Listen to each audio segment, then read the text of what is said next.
Today's news display. Technical study on Sarawak Subsea power cable to Singapore in Peninsular Malaysia completed. Sarawak takes advantage of opportunity to accelerate establishments of ASEAN power grid.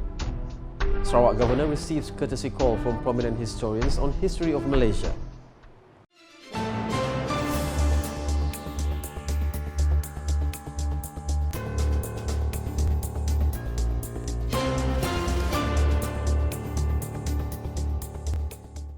Good evening. Sarawak efforts to connect its power system with Singapore and Peninsular Malaysia via a subsea cable is one step closer to reality following the successful completion of a technical study with Sembcorp Utilities.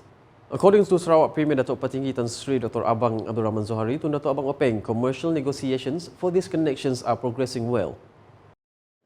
Commercial negotiation for this interconnection are progressing well, with the Naga National Berhad is conducting a pre-feasibility study for potential Sarawak to West Malaysia link. He said this during his keynote speech at the Singapore International Energy Week, SIU, on Monday. He added that the subsea cable project is a significant achievement that will strengthen Sarawak's role in the next phase, which is the Asian power grid. The connection is not only expected to enhance energy connectivity between ASEAN countries, but will also open up opportunities for Sarawak to share its renewable energy resources with the broader region. Datuk Petinggi Abang Zohari also highlighted Sarawak's potential to become the battery of ASEAN by sharing its predominantly hydro-based renewable energy with neighbouring Southeast Asian countries through an interconnected power grid across Borneo and ASEAN. He emphasizes that achieving the ASEAN power grid requires more than just technology and financial solutions. It will need political will, policy alignment, harmonization of regulations and standards, infrastructure development, and regional cooperation. Sarawak will take advantage of Malaysia's ASEAN chairmanship next year to speed up the establishment of the ASEAN power grid. According to the Sarawak Premier, during the same event, he said discussions between Sarawak, Singapore and Indonesia regarding the energy grid are still ongoing. He said Malaysia as ASEAN chairman will take advantage of this opportunity to continue more serious discussions and speed up the establishment of the ASEAN power grid. Because this has to be a consensus decision among ASEAN countries. And we are just the supplier of power. I think it should be soon. And next year, Malaysia is the chair of ASEAN, and Malaysia will initiate further discussion on it.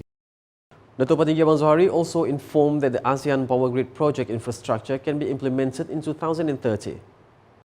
Target by 2030, the infrastructure is there, because to lay undersea cable, it takes at least about 3 years.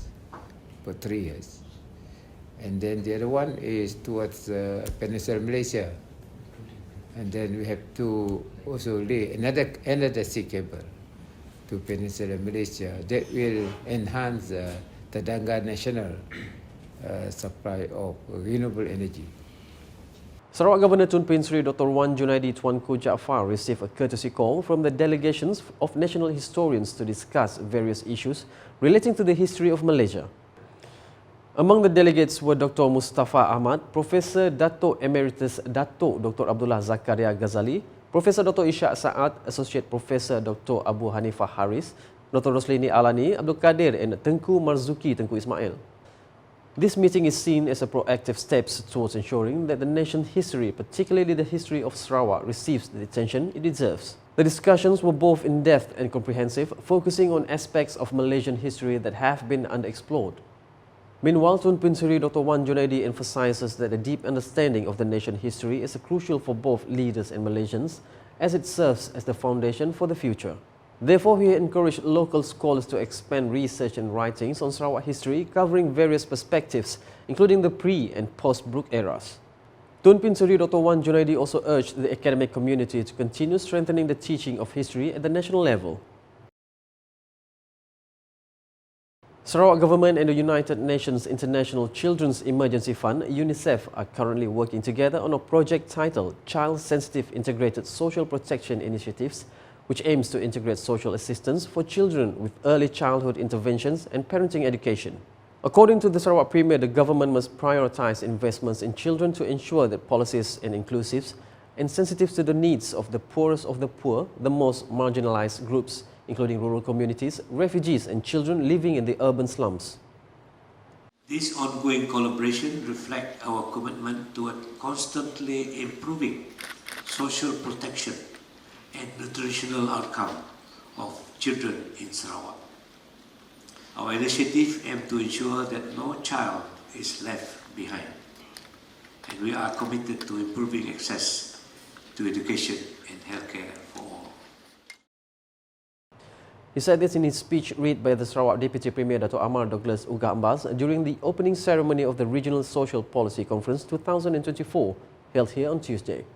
Datuk Petinggi Abang Zohari added that since 2020, the government has introduced postnatal allowances to pregnant women along with an endowment fund to improve the financial well-being of children in the future.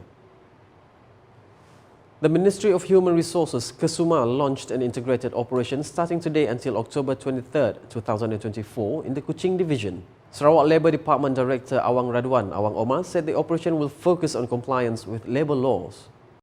Hari ini di negeri Sarawak. Ini kali kedua kami mengadakan operasi yang di Kesuma lah, untuk Kesuma, khusus untuk jabatan-jabatan ataupun agensi di bawah Kementerian Sumber Manusia.